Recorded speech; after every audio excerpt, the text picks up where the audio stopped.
Les abeilles, Anthophila, forment un clade d'insectes hyménoptères de la superfamille des apoïdes. Au moins 20 000 espèces d'abeilles sont répertoriées sur la planète, dont environ 2 000 en Europe et près de 1 000 en France. L'espèce la plus connue est probablement Apis mellifera, qu'on élève dans des ruches pour la pollinisation des cultures et la production de miel.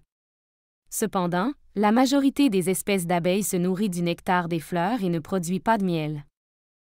Les abeilles peuvent être classées selon leur mode de vie, domestique ou sauvage, solitaire ou bien social, etc. Elles sont nettement distinctes des guêpes par leur morphologie et leur comportement, notamment leur alimentation. Les bourdons, en revanche, sont un groupe particulier d'abeilles. Les abeilles, et les autres espèces de pollinisateurs, sont actuellement gravement menacées, avec un taux d'extinction qui est de 100 à 1000 fois plus élevé que la normale, selon l'ONU.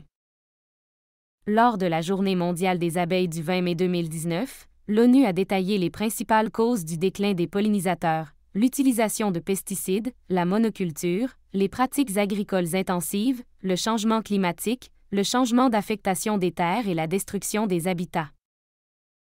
Les abeilles peuvent être classées selon leur mode de vie, domestique ou sauvage, solitaire ou bien social, etc. Elles sont nettement distinctes des guêpes par leur morphologie et leur comportement, notamment leur alimentation.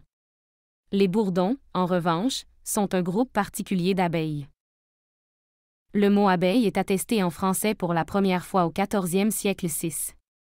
D'abord mentionné sous les formes abueille, abel, aboy ou encore abeul, ce mot est un emprunt à l'occitan abella, aoug 6,7, lui-même issu du latin pecella, petite abeille, diminutif d'api, abeille, 8. Cette forme est aussi attestée dans de nombreuses autres langues, le franco-provençal avli, le portugais abella, le catalan abella, et l'espagnol abeja, etc. Il remplace un ancien terme d'oélef, puis pluriel, issu directement du latin api. Le terme de mouche épée est aussi trouvé et EPS employé par Montaigne.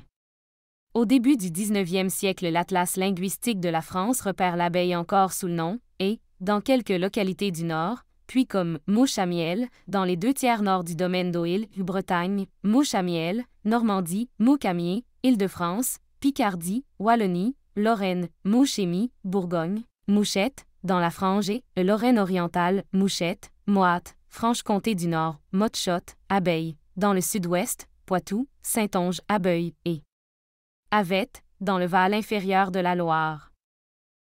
D'ailleurs, dans sa première édition de 1694, le dictionnaire de l'Académie française définit l'abeille comme étant une mouche à miel, sauvage ou domestique. La définition du mot abeille dans les dictionnaires évolue peu avec le temps.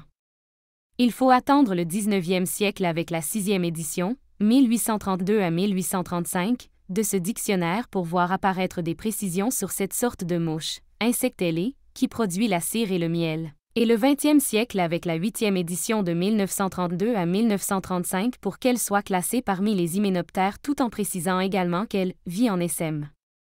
Cette définition est très proche de celle donnée par le Trésor de la langue française informatisée, 1971 à 1994, ce qui réduit progressivement l'usage du mot aux seules abeilles à la fois sociales et productrices de miel. Pourtant, parmi les insectes appelés abeilles en français, il existe en réalité des espèces solitaires et d'autres qui ne produisent que peu, voire pas du tout de miel.